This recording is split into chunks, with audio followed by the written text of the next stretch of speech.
करवा चौथ का व्रत कार्तिक माह के कृष्ण पक्ष की चतुर्थी तिथि को रखा जाता है। ऐसे में इस बार ये तिथि 31 अक्टूबर को रात 9:30 पर शुरू हो रही है, लेकिन ये तिथि 1 नवंबर को रात 9:19 तक रहेगी। इसलिए इस बार करवा चौथ का व्रत 1 नवंबर को रखा जाएगा। ये उपवास हर सुहागिन महिला के लिए खास होता है, क्योंकि वो अपने पति की लंबी आयु के लिए निर्जला व्रत रखती है। इस दिन चंद्रमा की अहम भूमिका होती है, क्योंकि चंद्रमा निकलने के बाद ही महिलाएं अपने व्रत को खोलती हैं। माना जाता है कि ये व्रत रखने से वैवाहिक जीवन भी सुखमय होता है। करवा चौथ से जुड़ी कई मान्यताएं और परंपराएं हैं जो इसे और खास बनाती हैं। साथ ही कुछ नियम भी हैं जिनका पालन करना ज़रूरी होता है।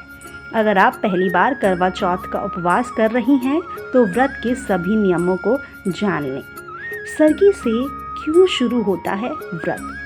निर्जला व्रत को शुरू करने से पहले महिलाएं सुबह सुबह सबसे पहले सरगी लेती हैं। सरगी के बाद ही व्रत शुरू होता है। सरगी वो आहार है जो करवा चौथ व्रत की शुरुआत से पहले महिलाएं लेती हैं। आमतौर पर इसे सास अपनी बहू को देती है। इसके साथ ही सास अक्सर बहू को सुहाग का सामान भी प्रदान करती है। माना जाता है कि सरगी को सुबह सूरज की पहली किरणों के साथ लेना चाहिए। सरगी लेने के बाद करवा चौथ का व्रत प्रारंभ हो जाता है। सरगी लेने का सही समय करवा चौथ के दिन सूरज निकलने से पहले सुबह 3 से 4 बजे के आसपास महिलाएं सरगी लेती हैं। सुहागिनें ज़रूर करें 16 श्रृंगार। करवा चौथ पर महिलाओं को 16 श्रृंगार से खुद को सजना संवरना चाहिए। इसके बाद ही शाम को चांद के दर्शन और करवा चौथ की पूजा करनी चाहिए। तो आइए जानते हैं कि 16 श्रृंगार में होता क्या क्या है। सिंदूर, बिंदी, काजल, मेहंदी, गजरा, मांग टीका, नथ, कान के गहने, गले का हार यानी कि मंगलसूत्र, बाजूबंद, चूड़ियाँ, अंगूठी, कमरबंद, पायल, बिछिया, स्नान। करवा चौथ व्रत सबसे पहले किसने रखा था? करवा चौथ व्रत से जुड़ा इतिहास है और इसकी कई कहानियाँ भी हैं, पर इस व्रत को सबसे पहले माँ पार्वती ने भगवान शिव के लिए रखा था।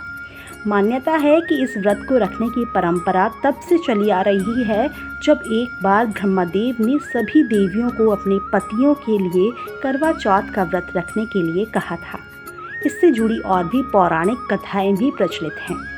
पौराणिक कथा के मुताबिक जब देवताओं और राक्षसों के बीच भीषण युद्ध छिड़ गया और पूरी ताकत लगा देने के बावजूद जब देवताओं को हार का सामना करना पड़ रहा था, तब ब्रह्मदेव ने देवियों से अपने पति की रक्षा के लिए कार्तिक माह के कृष्ण पक्ष की चतुर्थी तिथि को करवा चौथ का व्रत रखने के लिए कहा था। माना जाता है कि इस व्रत के प्रभाव से ही देवता असुरों पर विजय प्राप्त कर सके थे। इस खबर को सुनकर देवियां काफ़ी प्रसन्न हुईं और उन्होंने अपना व्रत खोला। तभी से पतियों की सलामती के लिए इस व्रत को रखा जाने लगा। इसके अलावा महाभारत में भी करवा चौथ से जुड़ी कथा का वर्णन मिलता है। कहा जाता है कि द्रौपदी ने भी पांडवों की रक्षा के लिए इस व्रत को रखा था। उन्हें ये व्रत रखने की सलाह भी श्री कृष्ण ने दी थी।